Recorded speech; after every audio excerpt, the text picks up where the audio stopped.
Hello, everyone. Bienvenidos. My name is Vanessa Villaverde, and I'm so excited to be here with someone that I met in person because, a lot of people that I have here, I haven't hugged in person yet, but I actually met Vanessa Villaverde in DR beginning of this year on a business retreat. And I'm so excited to have this conversation with her. Bienvenido, Vanessa. ¿Cómo estás? Bien, muy bien. I love being here. Yeah, I'm so excited that you're here. And she's actually live from her own conference, right? Yes. So this is incredible and amazing that she's made the time. Before we get into this juicy conversation, I want to read her bio. And so Vanessa Villaverde is an award-winning innovator, activist, mother, and strategic advisor for startup organizations. Known throughout healthcare policy circles, she leveraged her expertise outside of government to structure private-public partnerships that created better access, more affordable, and more informed healthcare solutions for vulnerable populations. She is now an angel investor and a board advisor to Georgetown University Graduate School of Nursing and Health Systems. Her personal work has always centered on mentorship of youth and communities of color. As a federal employee, she had developed the CMS mentorship program for its first generation college students in Dallas. She's a court-appointed special advocate for foster care youth and continues to visit Texas annually for career fairs to discuss broad healthcare careers available to low-income youth, including informatics, life science, product development, and more. Vanessa graduated with a Bachelor's of Arts in Law, Jurisprudence, and Social Thought from Amherst College. In addition, she earned master's degrees from the University of Texas at Dallas and Georgetown University School of Nursing. Wow. Ooh, I'm tired just hearing it. I'm like a little okay, cansadita. So I just have to go into this. I love you so much. I love your personality. I love how you do it with humor. You get down to business. How have your ancestors informed who you are today and the work you do? I know it's a big old question to begin with, but that's how we do.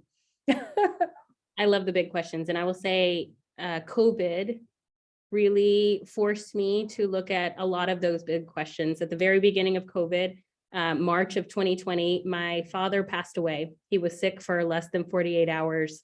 He was the primary head of household that brought us to the United States, an engineer who exposed me to the sciences at a very young age, which is why a lot of my life has happened.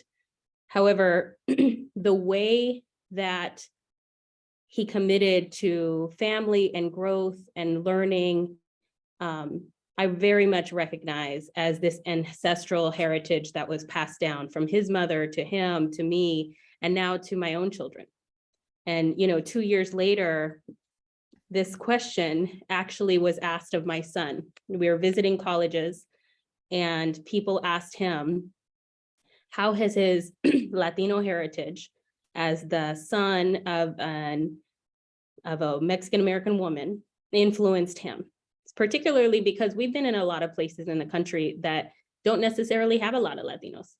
We were in Wilton, Connecticut. We were in the rural outskirts of DC. And he answered it in a very interesting way. He said, I feel as if I fought my whole life with ghosts of a culture that I don't even know. He said, the presumption that the gender roles in the Latino community require him to be macho, require his mother to be subservient, require our communities to overall be serving of others. He says, none of this has been my reality. And I realized in that moment, I created in my generation the divide between all the expectations of what were in my family, women who suffered from domestic violence, women who never had the financial means to make independent decisions, into this new generation that feels free from those sort of expectations or norms. And to me, this is the distance traveled. The distance traveled between what was the expectation versus what can be. And it is what has caused me to approach my career differently, my own expectations of myself differently, the things I manifest into the world differently, and the kind of people I let into my life. So this absolutely big question, important question. I think everyone is ready to face that question in their own time. For me, it happened to be the past 2 years. Mm-hmm. And my life is just getting started. Yes, it is. Thank you. I got emotional, as you know. I know what it's like to have a parent that passed, so I'm so sorry. But how you looked at the past, you looked at your present, and also your son, who's the present and the future, and how he's already having a completely different experience, and that's due to his ancestors and due to you, right? A future ancestor. What is an ancestral pattern or some ancestral patterns that you felt you had to break in order to be who you are now? The gender expectations are deep without, giving away too many of our family secrets.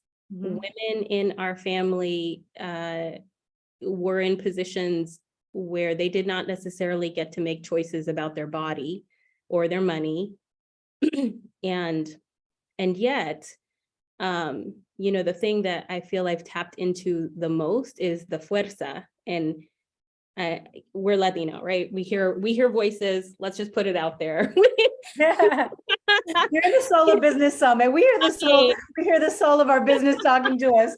Yes, People- and our calling. People call it their guts. People call it, intuition.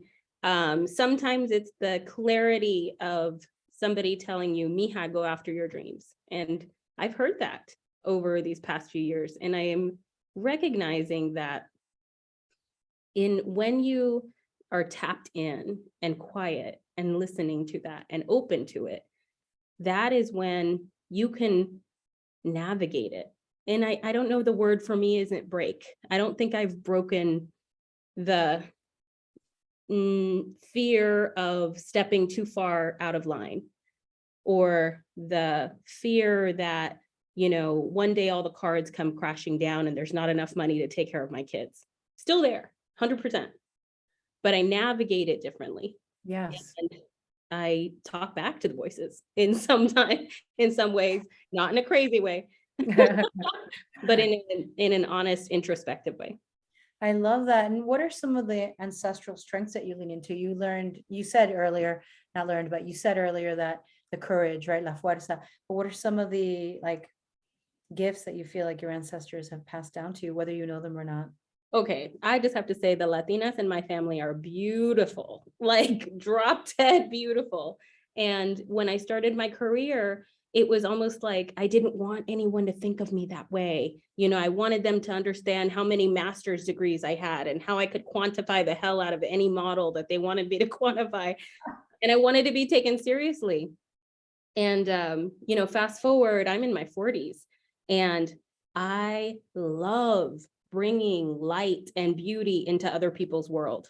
And I didn't even know that was my gift. And I look back at these Black and white photos of my beautiful grandmothers and great grandmothers, even in the fields where they have like all the dirt on them. God, they're beautiful. Mm-hmm. And I see maybe at one point somebody wanted to own that beauty or take that beauty, or, not allow them to claim it, but they still had it. Yes. And I'm leaning into that in a new way. You see my long hair, you see my dresses, it's for a reason. I love it. And yes. And I was just telling you that I got that sexy bathing suit that you had. You inspired me. Yes. And those mules at reversible. Are you kidding me? We went out dancing. I was like, I gotta have those. And I just found them. And I was like, yeah, you helped me update my closet. And yeah, you are really, I think that when you walk to the space, whenever you're I mean, I don't want to say diosa, but yes, I'm going to say it, why not? You're just like this embodiment of this beautiful energy and an incredible brain as well, right? And spirit and heart. You're such a generous heart.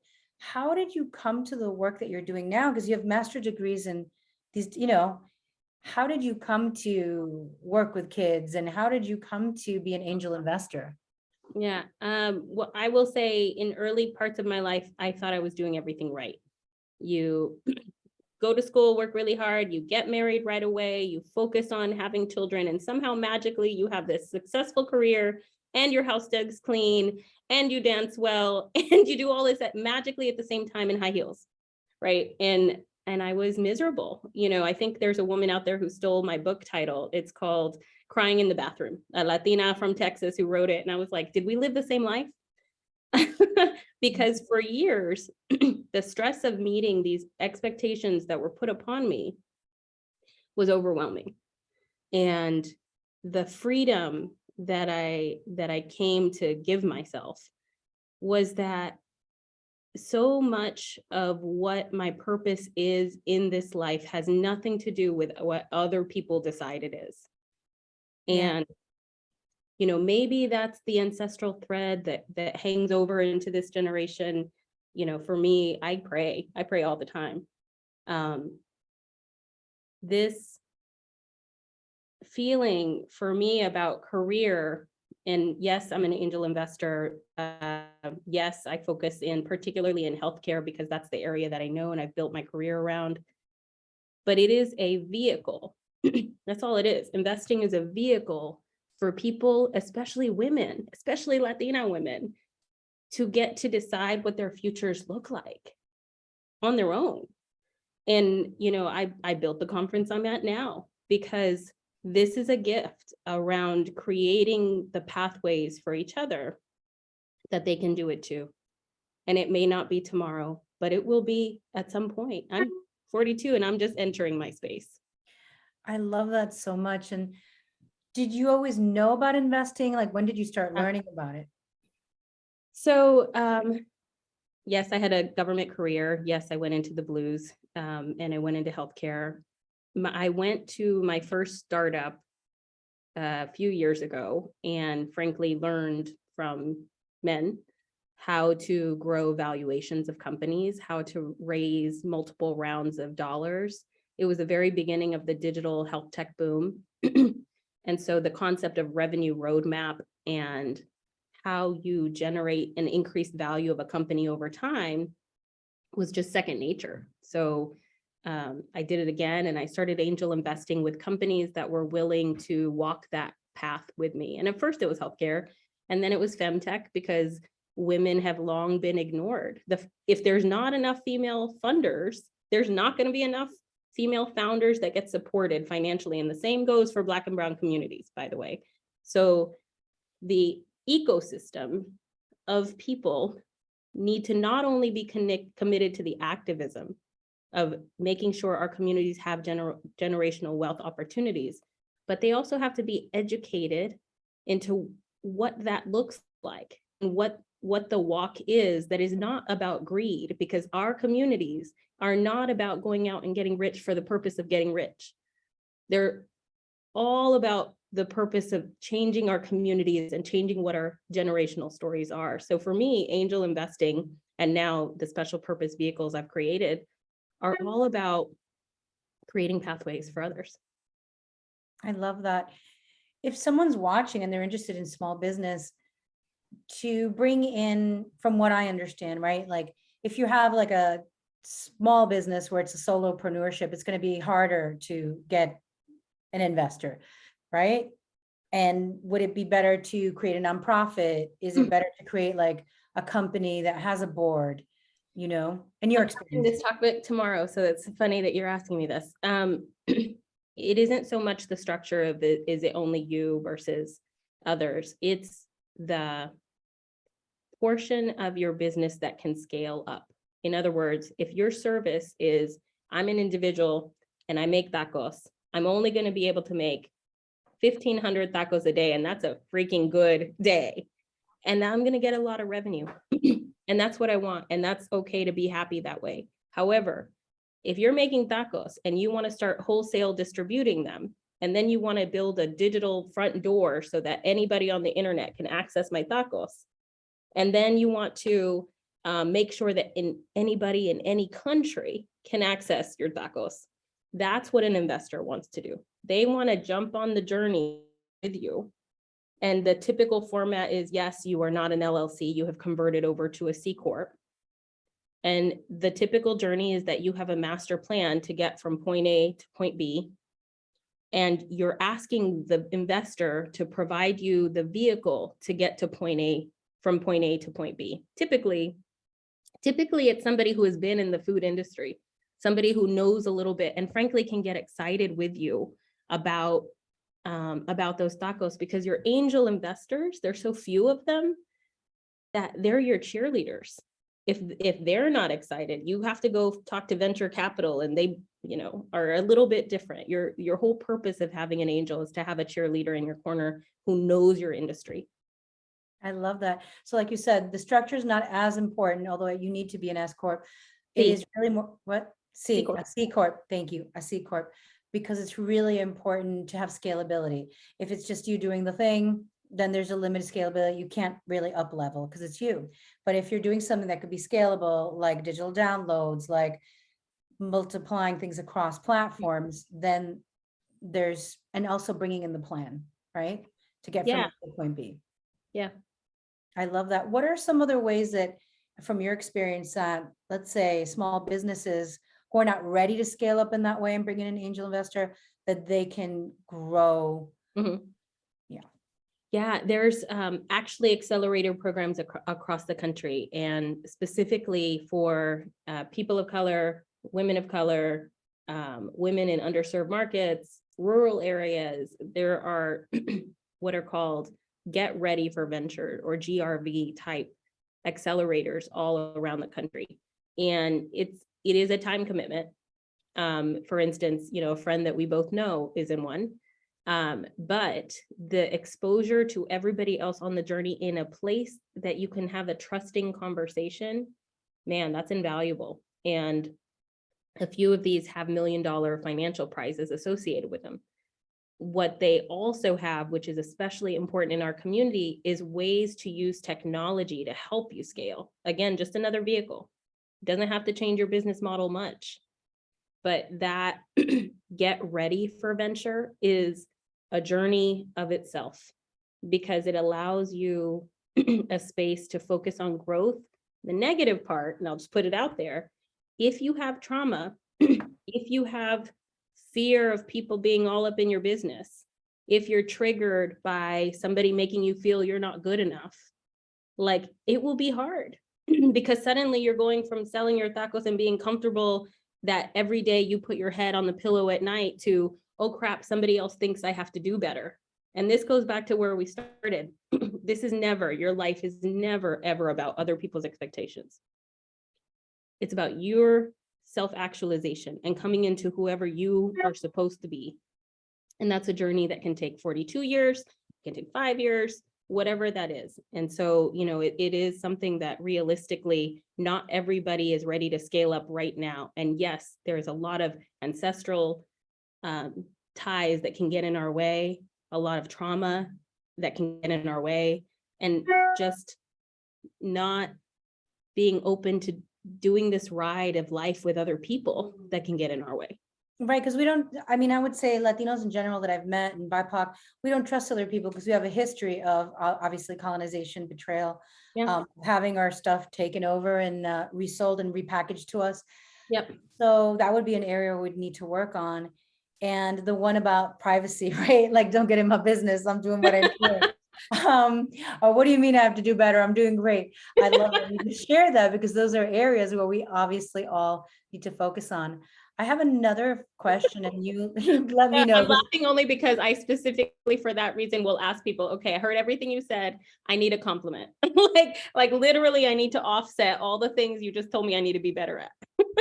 Oh my God, I love it. And I love that you asked for that. You're like, give me something good, give me something good, give me something good. Yeah, and we know that the feminine energy of compliment and then smack you with the reality, right? So, that's how I do it with my partner.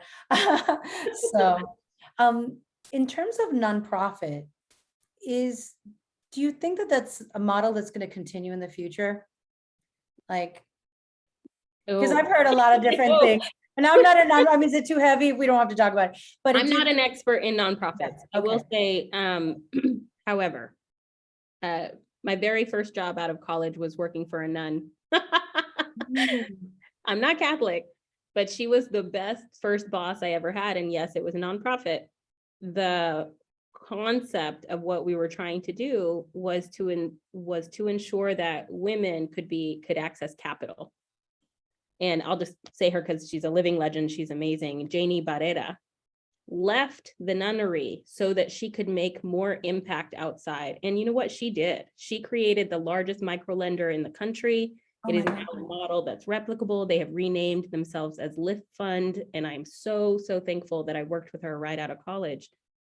As a nonprofit, internally, the same people, process, technology focus, the same core disciplines that go along with growing the valuation of a for-profit company, they're the same.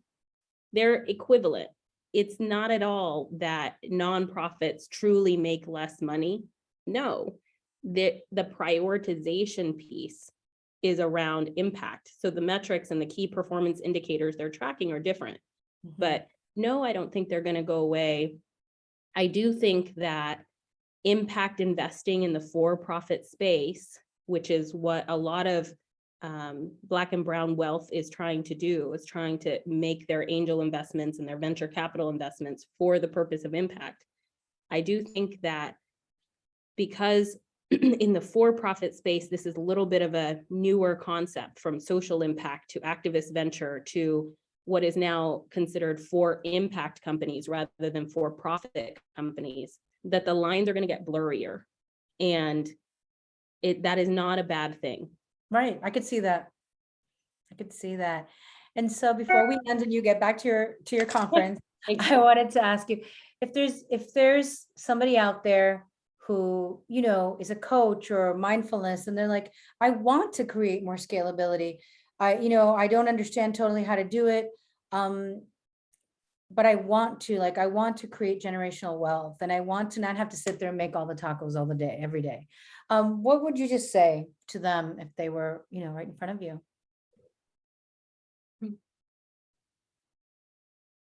Start with what you know. If you have spent your whole life, or your family has spent their whole lives in an industry, that's the industry you choose to innovate. If the industry you've chosen to innovate has an accelerator in your market, connect with them, commit to once a week of your time to learn more about how they can help you. And, you know, I'm happy to get into more detail depending on the sector. Like wellness. Okay, let's go wellness. Post-COVID, this is a hot topic. Yes. The inflammatory markers around the country are going up. COVID was an inflammatory disease. SARS was an inflammatory disease. More coming. So the concept of keeping our inflammation down through wellness, through things we ingest, through food we eat, this is going to be important for a very long time. And the mental health decline that happened during COVID and the ability to refresh all of us, it's going to be important for a very long time. So ways to focus your efforts into that market and scale up will require some sort of digital partnership. And whether that's you using your data to drive the kind of decisions or even the marketing that you do to certain communities, that's one light way, easy way to step your toe into what will eventually become a little more of a product through data around driving wellness outcomes. And if you figure out the secret sauce, particularly in the Latina community or in a given community, other people will want to license that. And then you get to go on vacation while they're licensing that. And then we get to do Dominican Republic again. Yes, I love it. I love it. Well, thank you so much, Vanessa. I think that you're wonderful, and estoy tan contenta. I'm so happy you were here. Yes, do you have a way that people can follow you if they're interested, or I don't know, read about you a little more? Yes. Yeah, thank you. I'm happy to share my LinkedIn. I also have the website, www.thesparrowfund.com. There's a little envelope you click and the emails come to me. I love it. Well, gracias, Vanessa. Thank you, everyone, for being here.